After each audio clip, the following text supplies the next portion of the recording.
The first inch is definitely peppery. It's persistent pepper, so it's on the head and it's also on the finish.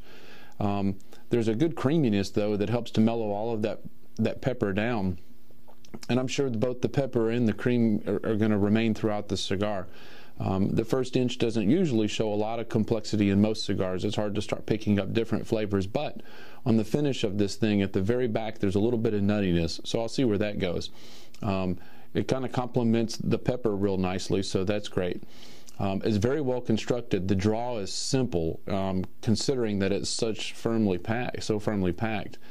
There are some fractures in the ash, but it doesn't look like they're deep.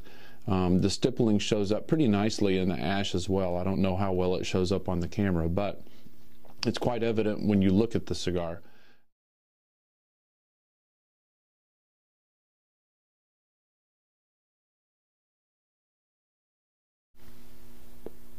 I just reached the end of the first third, which on this cigar at 5.5 inches is about 1.5 inches to 1.75 inches.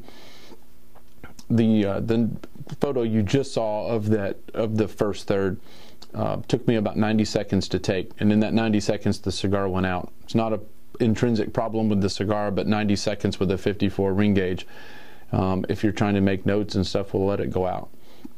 The end of the first third, when compared to the first inch, is a lot less spicy. There's not quite as much black pepper on the head. It's a lot more woody than the first inch was.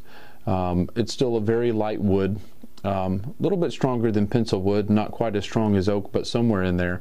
The finish is what's kind of neat right now with that first third. At the very beginning of the finish, when you've done exhaled, and you wait about 20 or 30 seconds. After about 15 seconds, there's a little hint of vanilla. It only lasts for 3 or 4 seconds, and then it's gone. So I'll see if that continues on the finish or matures as the cigar goes on.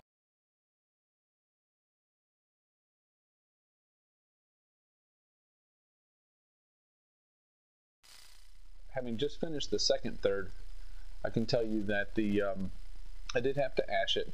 The ash, I think, on this thing is, you can kind of be confident that it'll last about 1 inch, but after 1 inch, you've got to not worry about it, but you got to watch it. You can see by the fracture there that it does warn you when it's about to fall, so you can go ahead and ash it then.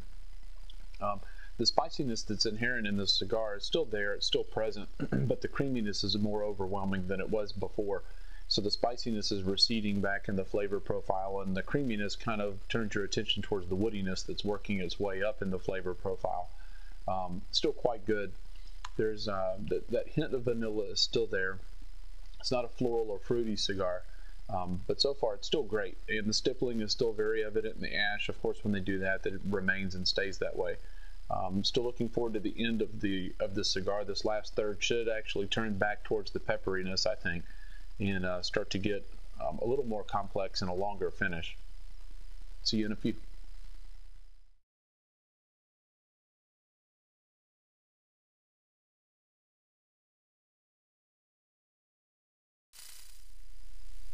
In the end, I guess what we could discuss a little bit is value, especially considering the $15 price.